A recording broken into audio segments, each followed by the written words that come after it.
बिछिया थाना में 3 नए कानून के संबंध में लोगों को जानकारी दी गई। बिछिया एसडीओपी आसिफ इकबाल ने लोगों को लागू हुए नए 3 कानून के बारे में जानकारी देते हुए कहा कि जो अंग्रेजों के समय के कानून हैं वो अभी खत्म हो गए हैं। समयबद्ध तरीके से अभी न्याय मिलना सुनिश्चित हो सकेगा।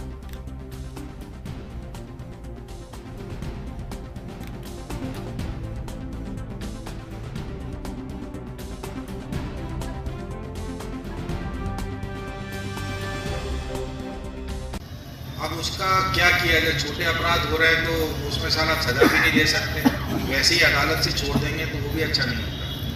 मान लीजिए कि किसी से आपको धक्का मुक्की हो गई, गाली गुफ्तार हो गई, कॉलर पकड़ लिया, ज़्यादा तो चाटा मार दिया, मुक्का मार दिया, और ये 323 की श्रेणी में आता था, लेकिन ये असंज्ञेय अपराध होता था। असंज्ञेय से मतलब होता था कि पुलिस इस मामले में गिरफ्तार नहीं करती। लेकिन अगर आप लोग प्राइवेट इस्तेगासा लगाते हैं या पुलिस अपने माध्यम से इस्तेगासा लगाती कि साहब उसके साथ जुमा झटकी, गाली गुफ्तार की और उसको 2 थप्पड़ भी मार दी, मतलब कोई बहुत ऐसी गहरी चोट नहीं मारी, मुक्का मार दिया, थप्पड़ मार दिया, खींच दिया, पकड़ के बाल पकड़ के नोच के पटक दिया, तो अदालत के सामने जब वो जाएगा तो अदालत चाहे तो उसको एक न्यूनतम दंड दे सकती है। कि पहले व्यवस्था नहीं थी, अब ये हो गई।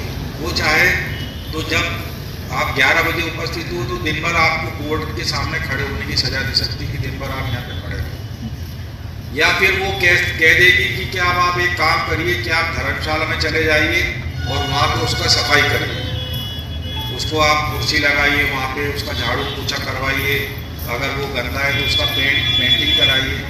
तो इस तरह की चीज़ें वो अपने हिसाब से आपको दंडित कर सकते हैं। या आपको बोलेगी नगर पालिका में चले जाओ, वहाँ पे कुछ काम करो, या आपको बोल देगी कि स्कूल में चले जाएं और स्कूल के बच्चों के साथ उनके साथ उनकी हेल्प करें, उनको क्या क्या क्या कमियाँ, कहाँ बैठते हैं, कहाँ होते हैं।